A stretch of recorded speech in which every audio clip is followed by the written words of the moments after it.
বিসমিল্লাহির রহমানির রহিম। প্রিয় দেশবাসী, আসসালামু আলাইকুম।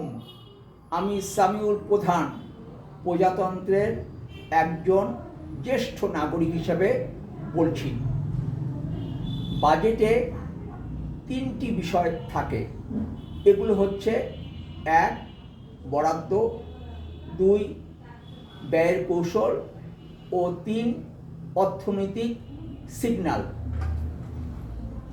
বরাদ্দ নিয়ে সংসদের ভিতরে ও বাইরে প্রচুর আলোচনা হলেও ব্যয়ের কৌশল ও অর্থনৈতিক সিগন্যাল নিয়ে তেমন আলোচনা হয় না।